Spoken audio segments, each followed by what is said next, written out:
parler de sport féminin toujours, hein, c'est toute la semaine dans Happy Sport et notre invité aujourd'hui est une terreur des rings, un petit bout de femme d'1m68 et de moins de 54 kilos qui aime la bagarre. Regardez la preuve.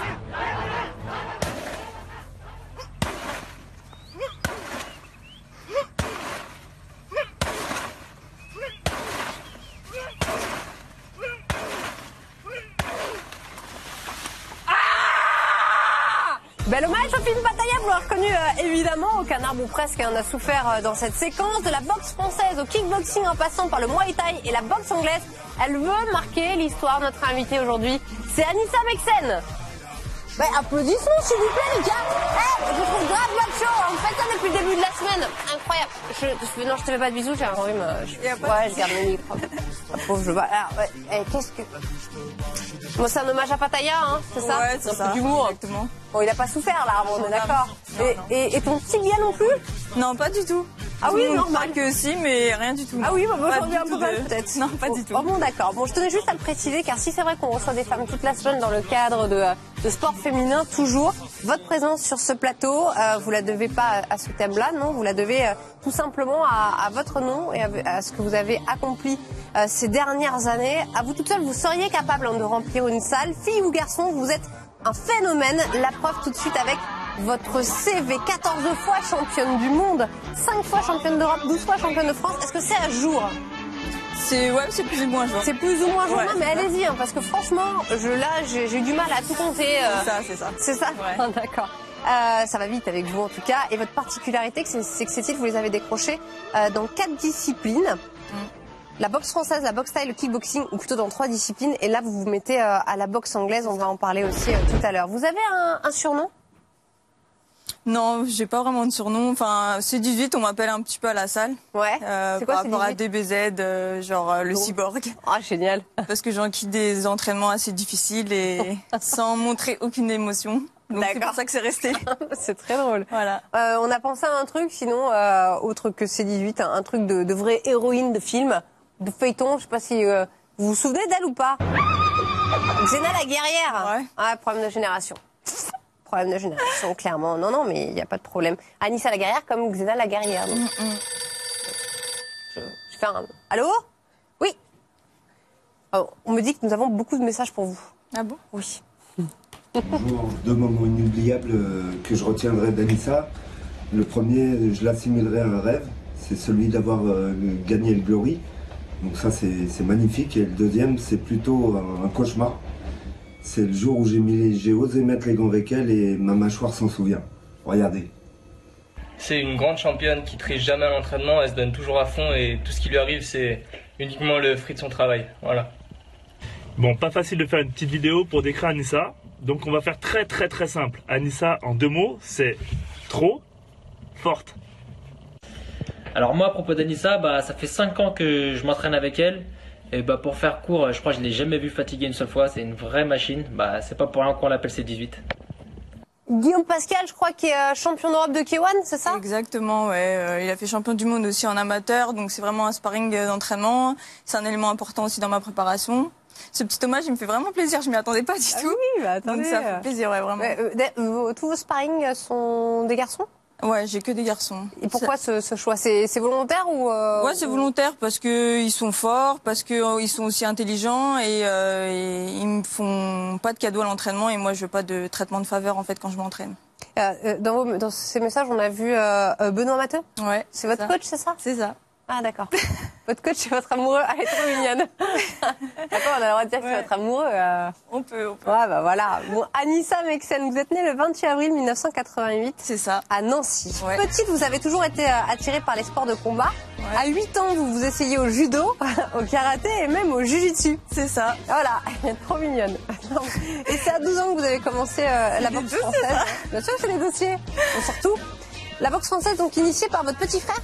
C'est ça. Fetty Meksen, hein, donc, qui est tout le contraire de vous. Pas du tout le même gabarit. 1m90, 90 kg. Ouais, c'est mon frère Mehdi. Mehdi, ouais, vice-championne. Ah oui, alors attendez. Vous avez 2 frères? Ouais, c'est 3 frères. 3 frères. Donc Fetty, Mehdi. Et Sofiane. Et Sofiane. D'accord, ok. J'étais restée sur 2, c'est pour ça. Il n'y a pas de souci. Allô? Oui. Alors, mais lequel? Ah bah là, c'est Fetty. Salut Rambo. Non, je rigole ma sœur. Bah, c'était juste pour te faire un petit message, pour te dire que je suis très très très fier de toi.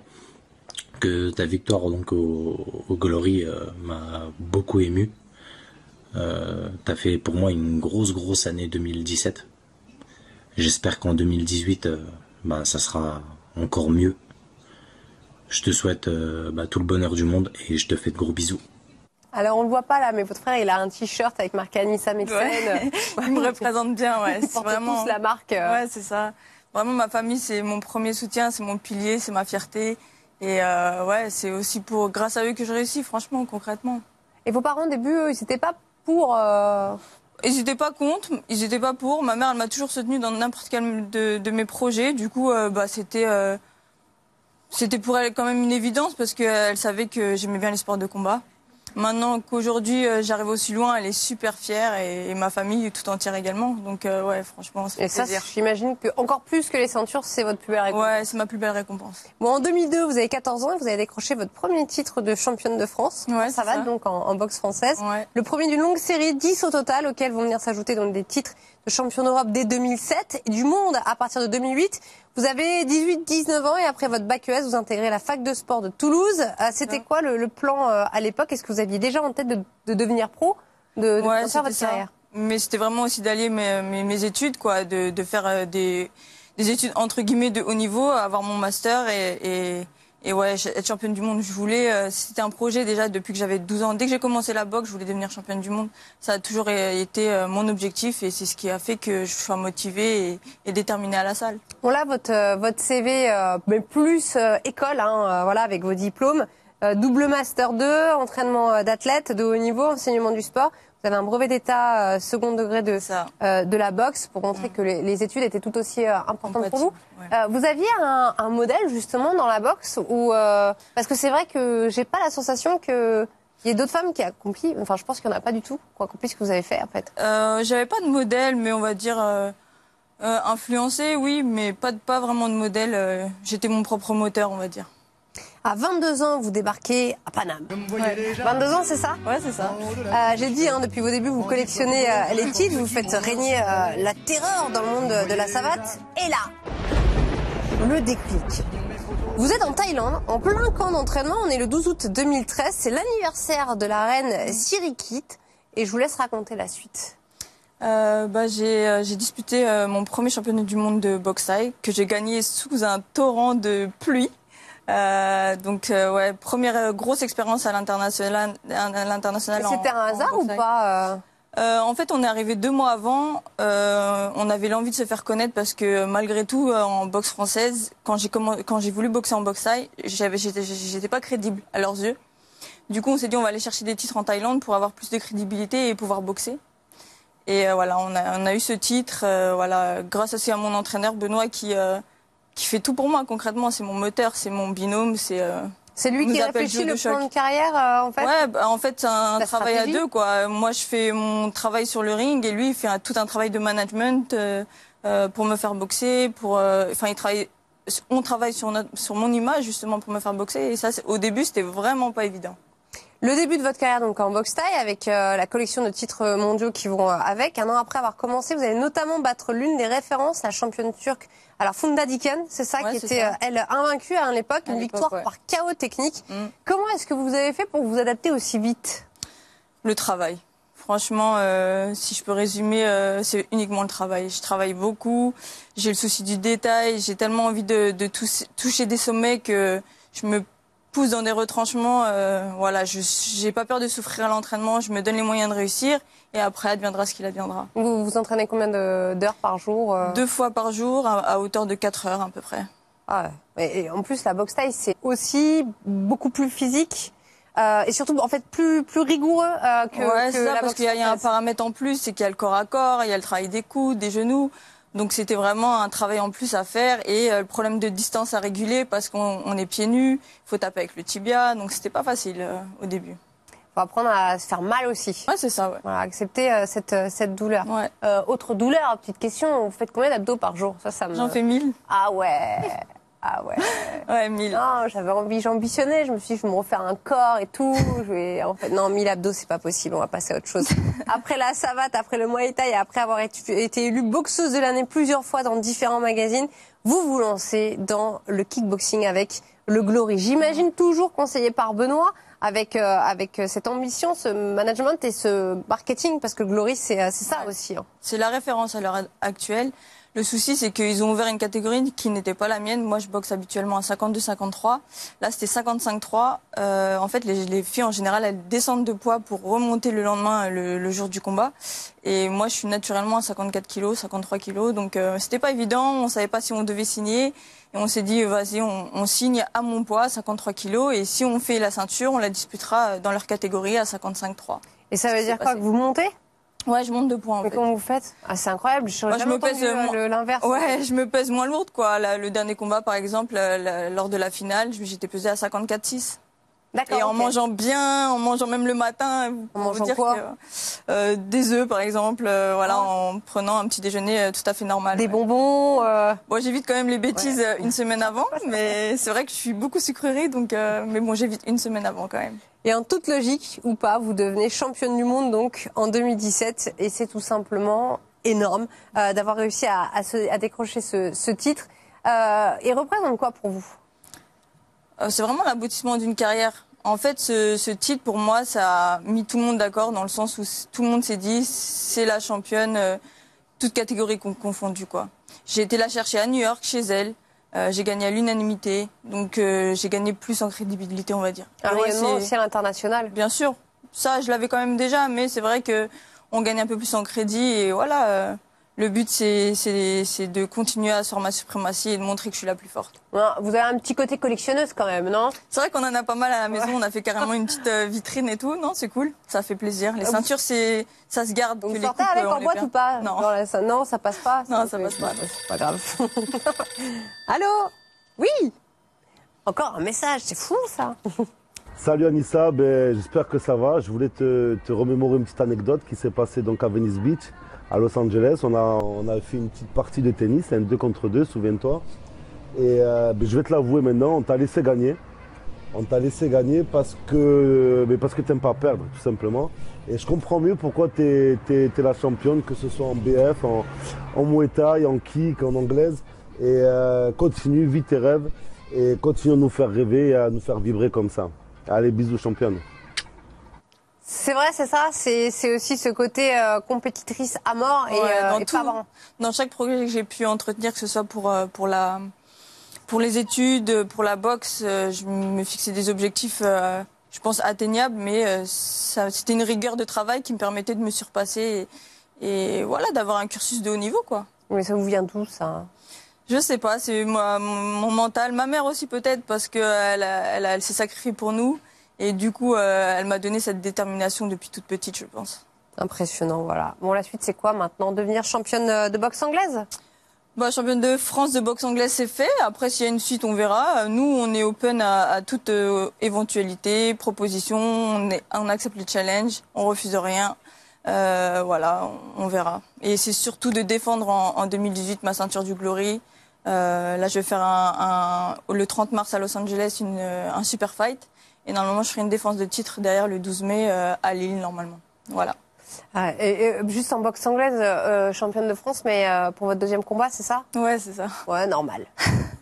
Ouais, pourquoi pas, voilà. Hein. Bon, aujourd'hui, vous êtes aussi la seule boxeuse qui vit de ses poings et de ses pieds, mais j'imagine que vous avez aussi connu des périodes difficiles, du moins au début.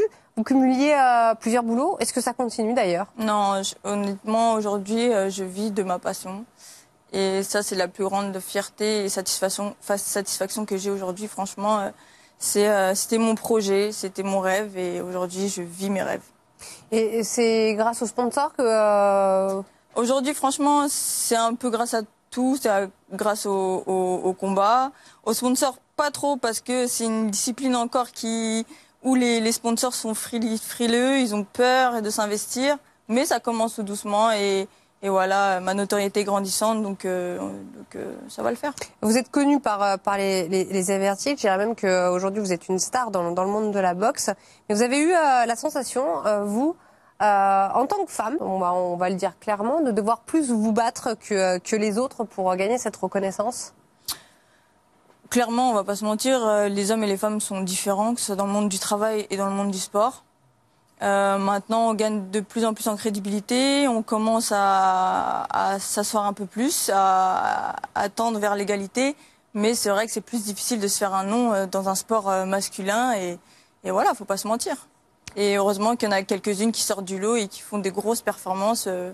Et justement, elles font du bien à notre sport, elles font du bien aux femmes, tout simplement. Bon, on parle évidemment de la boxe anglaise avec Sarah Oramune, Estelle Mossy, qui sont partis chercher des titres qui sont connus en tout cas du plus grand nombre. Bien sûr. Mais c'est vrai qu'il y a beaucoup de boxeurs en boxe anglaise en tout cas, qui émergent, dont on entend parler et qui n'ont pas du tout votre palmarès.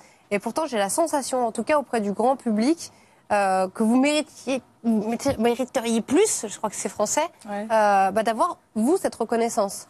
Franchement, je suis pas en quête de reconnaissance. Moi, mon but, vraiment, c'est de marquer mon histoire, de faire plaisir aux jeunes qui me suivent, surtout aux femmes et aux enfants. J'ai vraiment un public qui me soutient. Et voilà, leur faire plaisir, parce que peut-être que je peux être un exemple pour eux, pas les décevoir. Et voilà, rendre fière ma famille et continuer dans ce sens. Voilà, pour ceux qui ne connaissent pas, quand on boxe, il y a des bourses. Est-ce que aujourd'hui vos bourses ou alors celles d'autres femmes sont moins élevées Je sais pas, je pourrais pas trop vous dire. Fais attention avec ma phrase parce que j'ai failli... Il n'y a pas de souci. J'ai failli faire une liaison un peu malheureuse. Mais je peux pas vous dire concrètement. Mais c'est vraiment en fonction de la cote du boxeur. Parce que j'ai lu que c'était 30%. Après, c'est pour ça que je voulais vérifier auprès de vous. J'ai lu que c'était 30% moins élevé en général. Je sais pas vraiment. Je saurais pas vous dire honnêtement. Ok, très bien. Passons sur ce sujet-là. Aujourd'hui, vous êtes en semi-contrat avec le Kickboxing Glory, c'est ça? Ouais, c'est ça. Ce qui vous permet du coup de boxer à côté. Est-ce que vous avez d'autres défis que vous avez envie de relever? Alors pour le moment, on est vraiment focus sur le Glory parce que je suis la championne et on veut défendre cette ceinture. Après ce contrat, on verra bien si, par exemple, le monde du MMA nous intéresse. Voilà. C'est exactement la petite idée que j'avais en tête. Et où les femmes, là, en revanche... là, elles font même les main events. Enfin, derrière, mon combat, là, c'était le main event de la soirée. Donc, voilà, on a cette reconnaissance. Mais c'est vrai que l'UFC, clairement, il y a des femmes qui boxent en main event. C'est vraiment beaucoup plus reconnu. Et là, il y a une certaine parité entre les hommes et les femmes. Et c'est top pour la reconnaissance, pour tout ça. Est-ce qu'il y a une différence de mentalité aux États-Unis par rapport à ça? Ouais, ils sont plus ouverts. Ils sont... On va dire que quand ils voient une étoile, ils font tout pour la faire briller. Et voilà. Je pense que c'est la mentalité, elle est plus ouverte et ça donne plus envie encore. Bon, il y a le MMA, mais il pourrait aussi y avoir la mode. Hein? Ah. Allô? Oui, bien sûr. Un message encore. Coucou Anissa. Tout le monde va sûrement parler de ton immense palmarès en tant que championne. Et c'est bien normal. Moi, je voudrais aujourd'hui plutôt saluer la femme sublime que j'ai découvert derrière l'objectif. C'était vraiment inattendu et aussi très naturel et très simple. Ça a été un vrai grand plaisir de te prendre en photo et de montrer une nouvelle facette, enfin une autre facette de toi. Voilà, je te fais plein de bisous. Tu es une femme sublime et une championne exceptionnelle. Je te dis à très vite. Et voilà. Emma, donc une photographe avec qui vous avez eu l'occasion de travailler. Alors c'est vrai que vous êtes magnifique, autant sur les photos que au naturel. Est-ce que cette facette, elle a été difficile pour vous à dévoiler en tant que championne? Non, mais c'est vrai que je la mets jamais en avant. Jamais. Du coup, on voit que l'athlète, la force que je peux véhiculer, et c'est une facette que j'occulte un peu de moi, alors que il faudrait que je la mette plus en avant. Et voilà, je m'en suis vraiment rendu compte en plus la semaine dernière lors du shooting, pour vous dire. Et ouais, c'est important parce que on est boxeuse, oui, mais on est femme aussi. Bon on va terminer sur ces mots-là. Hein. Je pense que c'est la meilleure phrase. Vous la sortez en punchline, vous la mettez sur Twitter, les gars. On va enchaîner avec votre portrait robot. Alors là, par contre, moi, je me désolidarise complètement. Ça n'a rien à voir avec ce qui va se passer maintenant. Ok. C'est le portrait robot. Attention, les gars, quand même. Hein. Salut Alexis. J'ai l'impression que tout le monde veut me mettre la pression. Wouh! En plus, il y a un petit écho. Salut Anissa, ça va? Ouais, je vous en prie. Hein. Non, ouais, je vais commencer. En gros, voilà, moi, j'ai lu un peu partout que voilà, Anissa, c'était la meilleure combattante du monde. Du coup, je me suis posé la question qui est humaine, voilà, qui se pose, c'est qui peut battre Anissa? Et moi, je viens un petit peu dans une fiction. Du coup, je me suis dit, on va mettre en place quelques petits combats. Premier combat. Voilà, on a opposé Anissa à Freezer de Dragon Ball Z et on a trouvé des vidéos entre vous et Freezer.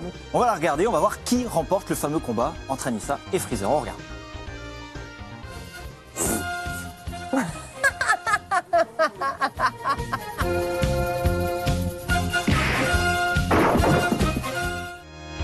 Bien évidemment le fouetté légendaire de... Ouais, je peux pas plus lever la jambe, désolé. Donc voilà, premier combat, n'empêche Anissa, c'est quand même le boss de Dragon Ball Z, donc c'est pas mal, Anissa qui remporte ce combat. Deuxième combat, ça oppose, là ça va vous faire plaisir je suppose, j'espère. Anissa à Tonija, la star de Hong Bak. Là on se dit quand même un combat un peu plus serré, on va voir le résultat de ce combat.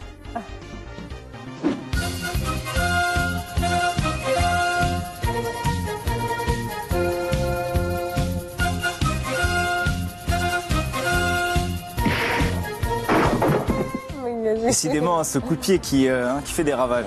Du coup, troisième combat, il y en a forcément un qui peut battre Anissa. Et j'ai un petit peu posé la question en rédaction. À votre avis, qui peut battre Anissa? On vous a opposé à Tony Chaperon. Tony Chaperon, grand arbitre de Ligue 1, reconnu pour ses coups de pied légendaires aussi. On a trouvé la vidéo sur Internet et on va voir un petit peu ce que ça donne.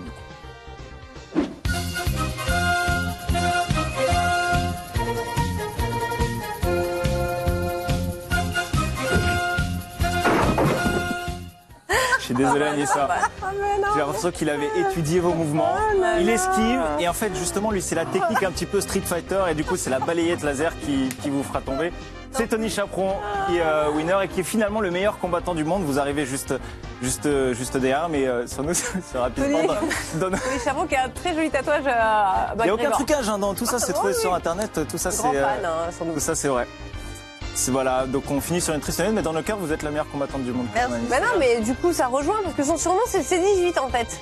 Ah ben voilà, comme quoi. Ouais. C'est magnifique. Fan de DBZ. Oui, c'est dans Dragon Ball Z. Ah bah c'est bien. Elle finit avec Krillin d'ailleurs. Mais c'est vrai, mais vous avez beaucoup de points communs, je trouve. Hein. Ouais, peut-être, on va se faire une bouffe après, je sais pas. On va se faire un combat. Moi, je suis restée sur Xena la guerrière, vous êtes tous. Bon bah voilà. On va se retrouver à nouveau dans quelques instants, on va faire une petite pause, le temps de se remettre de ça. Hein. Voilà. Franchement. Ah là là, vous avez pas mal pris, ça va hein? Non, pas de soucis. Non, c'est bon. Même gaffe, je peux partir vite. Salut, allez, à tout de suite. Non mais...